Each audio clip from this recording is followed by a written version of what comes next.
बोलचाल की भाषा में कभी कभी लोग अंग्रेजी गलत बोलते हैं। दिए गए शब्दों का प्रयोग हम सिंगुलर फॉर्म में ही यूज़ करते हैं, प्लूरल फॉर्म में यूज़ नहीं करते हैं।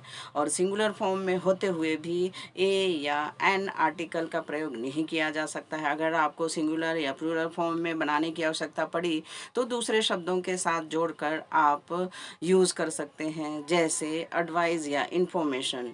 एडवाइस और इंफॉर्मेशन ये अनकाउंटेबल नाउन्स होते हैं। बेशुमार सूचनाएं होती हैं, बेशुमार सलाहें होती है। तो अगर आप एडवाइस को एडवाइजेज, इंफॉर्मेशन को इंफॉर्मेशंस या एन एडवाइस या एन इंफॉर्मेशन या सम इंफॉर्मेशंस या सम एडवाइजेज कहेंगे तो ये बिल्कुल गलत होगा। दूसरे शब्दों के साथ आप जोड़कर यूज़ कर सकते हैं, a piece of advice, a piece of information. उसी तरह से प्लूरल फॉर्म में many pieces of advice, all pieces of information.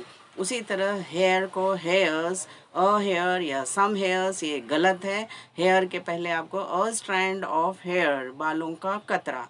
उसी तरह से bread, a slice of bread, plural form में 2 और 3 स्लाइसेस ऑफ ब्रेड। उसी तरह से furniture, many kinds of furniture. Jewellery, jewellery को अ ज्वेलरी या ज्वेलरीज नहीं कह सकते हैं। ज्वेलरी के लिए अ few articles of jewellery.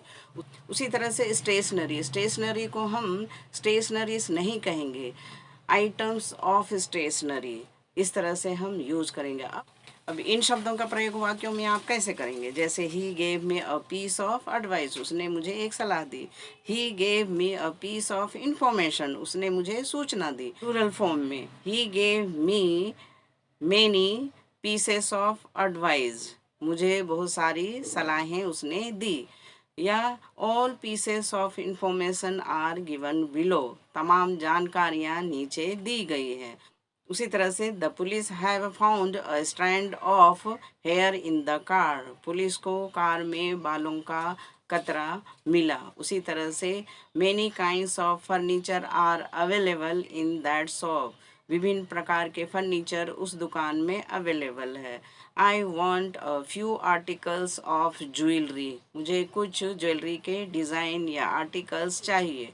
Please show me some items of office stationery, मुझे ऑफिस स्टेशनरी के कुछ आइटम्स दिखाइए। He ate a slice of bread, he ate 2 और 3 स्लाइसेस ऑफ ब्रेड। तो इस तरह से सिंगुलर या प्लूरल फॉर्म में आप वाक्यों में दूसरे शब्दों को जोड़कर यूज कर सकते हैं। अगर मेरा वीडियो अच्छा लगा हो तो इंग्लिश अंग्रेजी अनीता को जरूर से फॉलो करें, शेयर करें, लाइक करें। Thank you, all the best.